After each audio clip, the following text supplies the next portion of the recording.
My parents gave my sister our childhood home, expecting me to move in and pay rent to her. I refused, and now they're furious. I'm a 37-year-old man from a small town, and what started as a family decision about our home has become a painful lesson in betrayal and favoritism. Growing up, my sister and I had a typical sibling relationship. I'm the older, more reserved one, while she's the outgoing social butterfly who effortlessly charmed our parents. Even as adults, my parents always came to her rescue whenever she needed it. Me, I preferred my independence. I liked knowing I'd made it on my own, never asking for a handout. But some things like fairness in the family felt like constants I could rely on. Turns out I was wrong. It all started with a call from my mom. She said she had big news and wanted me to come over, thinking it was something fun, maybe a family gathering or a vacation. I went without any idea what was about to happen.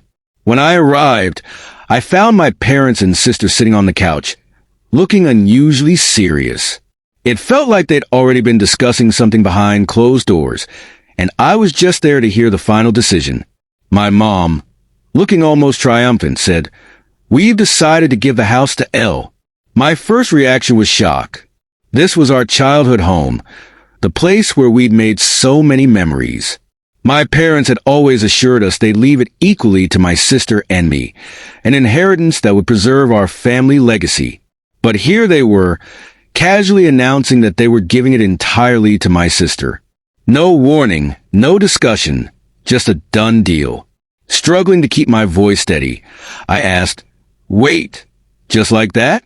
I thought the house was supposed to be for both of us. Isn't that what you always said?" My dad, as if offering the most logical answer in the world, replied, "Ella's been here for us, helping out, and we thought it was only fair that she get the house. You've always been independent, Em. You don't need it as much as she does."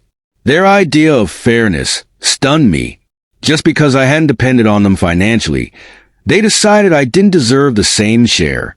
Meanwhile, my sister sat there, smirking as if she'd won some prize. The setup felt so one-sided.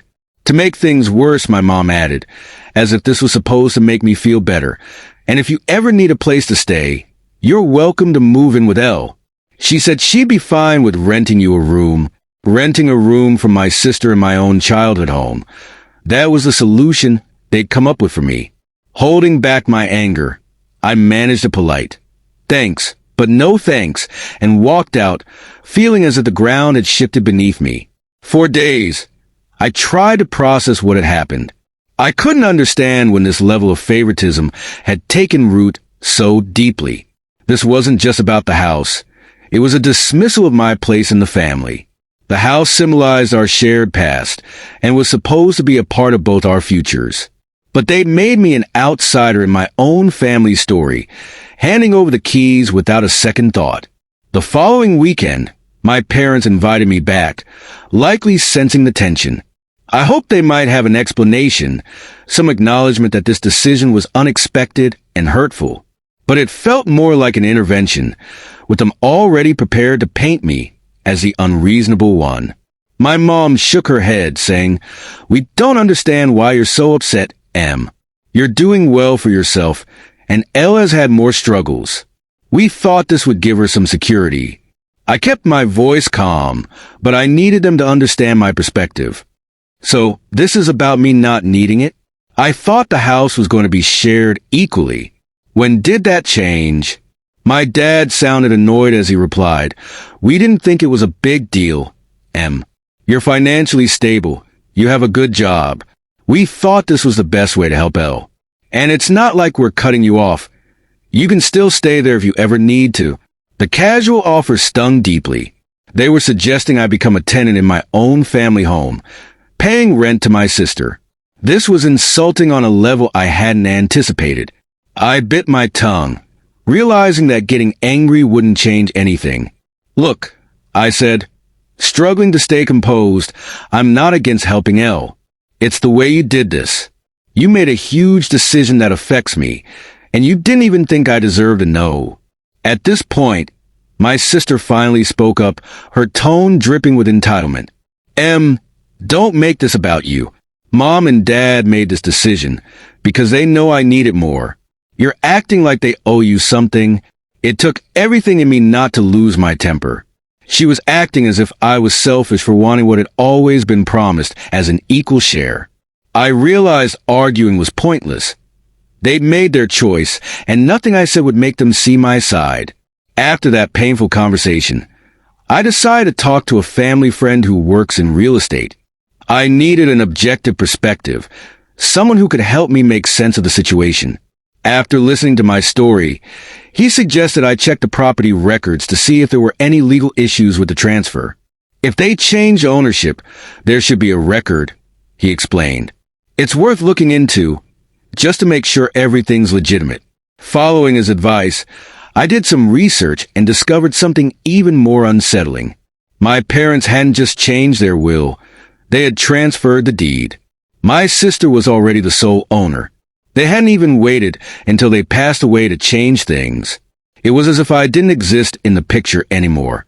Realizing this was like losing my family twice, first emotionally and now practically. I'm left trying to pick up the pieces, wondering how to navigate this betrayal and where to go from here. When I saw the documents, it all became painfully real. My own parents hadn't even respected me enough to inform me of what they'd done. They transferred the deed to my family home without saying a word. It was as if I didn't matter to them, as if I were just a footnote in their lives. Frustration bubbled up into anger, and I knew I couldn't just let this go without speaking up. So I confronted them. I brought the deed transfer documents and demanded answers. But instead of understanding, my dad rolled his eyes and brushed it off. "You're being dramatic," he said dismissively. "It's just a house." I tried to stay calm, but his words felt like a slap in the face. "Just a house?" I repeated, struggling to hold back my emotions. "It's not about the house.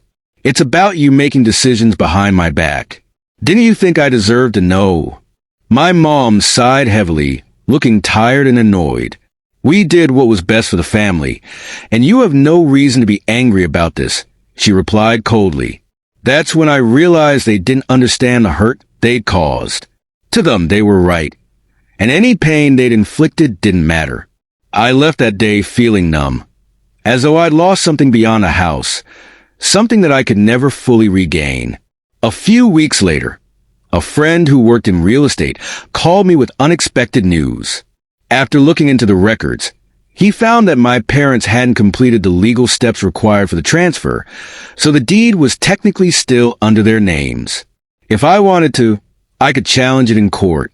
At first, the thought of legal action against my own parents felt extreme. But the more I thought about it, the more I realized that they had left me no choice. They hadn't respected me enough to even tell me what they were planning. After discussing it with my wife, I decided to move forward. This wasn't about the money or the house itself. It was about respect and fairness, and I wasn't going to let them walk all over me. When my parents received the legal notice, they were furious. My mom called me, accusing me of betraying the family and tearing everything apart. My sister, Elle, was equally upset, claiming that I was taking away her home. I stood my ground. "You left me no choice," I told them. "I didn't want this fight, but I'm not going to let you cut me out without even a second thought. I deserve a say in this, and if you won't listen, then the court will." The legal proceedings dragged on, turning ugly quickly. My parents tried to guilt-trip me at every step, calling me selfish and ungrateful. My sister spread the story far and wide, telling anyone who'd listen that I was ruining her life and stealing from the family. She even posted vague statuses on social media about toxic family members and betrayal, as if I was a villain here. Friends and distant relatives started reaching out, asking what was going on, and I found myself having to explain again and again. I wasn't trying to take anything from my sister. I just wanted what was rightfully mine. As the court date approached, my parents tried to make peace, but it was obvious they weren't sorry. They just wanted to avoid the hassle of going to court. My dad even suggested I drop the case, so we could figure something out as a family. but I'd seen how they operated. I knew figure something out was code for finding a way to manipulate the situation again. I stood firm. "No, Dad," I said. "We tried to handle this as a family, and you went behind my back. This is the only way I know I'll be treated fairly." The trial was brief but intense. My parents sat across from me, looking defeated, while my sister glared at me like I was her worst enemy. The judge reviewed the documents and declared the deed transfer invalid, which meant my sister had no legal claim to the house. Instead, my parents were given two options. They could rewrite the will to include both my sister and me equally, or they could sell the house and split the proceeds. Hearing the judge's ruling brought a mixture of relief and sadness. I'd won, but the damage to my family felt irreversible. As we left the courtroom, my mom barely looked at me, and my sister stormed off without a word. It was like I'd lost my family for good, all over something that should never have become a fight. In the weeks following the trial, things only got worse. My parents became cold and distant. My mom sent me a short message, saying she was disappointed in how things had turned out, as if it were my fault that the whole situation had happened. My sister took it even further. She completely cut me off and refused to acknowledge my existence. Eventually, my parents decided to sell the house, too embarrassed to stay after everyone in the family had heard about the court case. They found a buyer, and after the sale, they sent me my portion of the proceeds without a single word. It felt like a final, silent rejection, a reminder that, in their eyes, I betrayed them by standing up for myself. Looking back, I still feel a confusing mix of anger and regret. I wish it hadn't come to this, that my family could have understood why I needed to fight for what was fair. But I know I did the right thing. Allowing them to disregard me, to decide that I didn't matter, would have only made things worse in the long run. These days, I barely talk to my parents. Our relationship is strained, and every conversation feels forced, full of awkward pauses and unspoken resentment. My sister, on the other hand, has completely shut me out and still blames me for ruining her life. I hear she hasn't stopped telling people how I betrayed her, but I've made peace with it. At the end of the day, I did what I had to do to protect myself. Sometimes, standing up to family means setting boundaries, even if it makes you look like the bad guy in their eyes. It's a painful lesson, but one I won't forget. And if you ever find yourself in a situation where family isn't treating you fairly, don't just let it slide. Stand up for yourself. They may never understand, but at least you'll know you did the right thing.